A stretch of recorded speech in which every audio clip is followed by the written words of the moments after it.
ଦିନେ ରାଜା ସୁଦର୍ଶନ ତାଙ୍କ ରାଜସିଂହାସନରେ ବସିଥିଲେ। ତାଙ୍କ ରାଜ୍ୟରେ ସବୁକିଛି ସୁନ୍ଦର ଥିଲା। ରାଜା ବହୁତ ଗର୍ବୀ ଥିଲେ, ଭାବୁଥିଲେ ତାଙ୍କୁ କେହି ହରାଇ ପାରିବେ ନାହିଁ। ସଭାରେ ଏକ ଚର୍ଚ୍ଚା ଚାଲିଥିଲା। ଜଣେ ମନ୍ତ୍ରୀ ଶନିଦେବଙ୍କ ମହିମା ଗାଇଲେ। ରାଜା ହସିଲେ ଓ କହିଲେ, ମୁଁ କର୍ମରେ ବିଶ୍ୱାସ କରେ, କୌଣସି ଗ୍ରହରେ ନୁହେଁ। ଶନି କ'ଣ ମୋତେ ଦଣ୍ଡ ଦେବେ? ରାଜାଙ୍କ ଏହି ଗର୍ବ ଶନିଦେବଙ୍କ ଆସ୍ଥାନ ପର୍ଯ୍ୟନ୍ତ ପହଞ୍ଚିଲା। ଶନିଦେବ ଧୀର ସ୍ୱରରେ କହିଲେ, ମୁଁ କେବଳ ନ୍ୟାୟ ପ୍ରଦାନ କରେ। ଯିଏ ନିଜର ଶକ୍ତିକୁ ନେଇ ଗର୍ବ କରେ, ତାକୁ ବିନମ୍ରତାର ପଥ ଦେଖାଏ। ସେହି ରାତିରେ ରାଜା ଶୋଇଥିବା ବେଳେ ଏକ ଘୋର ସ୍ୱପ୍ନ ଦେଖିଲେ। ଶନିଦେବ ତାଙ୍କୁ ଦେଖାଦେଇ କହିଲେ, ସୁଦର୍ଶନ, ତୁମର ଅହଙ୍କାର ଭାଙ୍ଗିବାର ସମୟ ଆସିଛି। ତୁମେ ଏବେ ସବୁ ହରାଇବ। ପରଦିନ ସକାଳେ ରାଜାଙ୍କ ରାଜକୋଷ ହଠାତ୍ ଖାଲି ହୋଇଗଲା।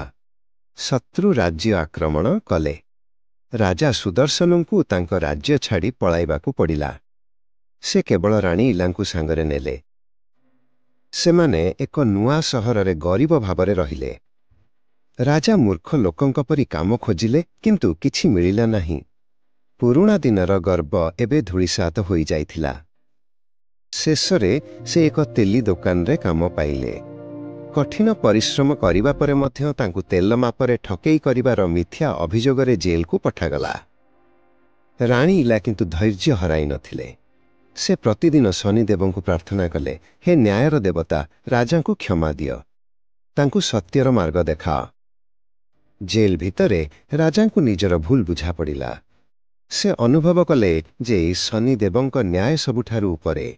ସେ ଅନୁତାପ କରିବାକୁ ଲାଗିଲେ ଓ ନିଜର ଅହଙ୍କାର ପାଇଁ କ୍ଷମା ମାଗିଲେ। ରାଜାଙ୍କର ହୃଦୟ ପରିବର୍ତ୍ତନ ଦେଖି ଶନିଦେବ ସନ୍ତୁଷ୍ଟ ହେଲେ। ସେ ରାଜାଙ୍କୁ ମୁକ୍ତ କଲେ ଏବଂ ତାଙ୍କ ରାଜ୍ୟ, ଧନ ଓ ସୁଖ ଫେରାଇ ଦେଲେ।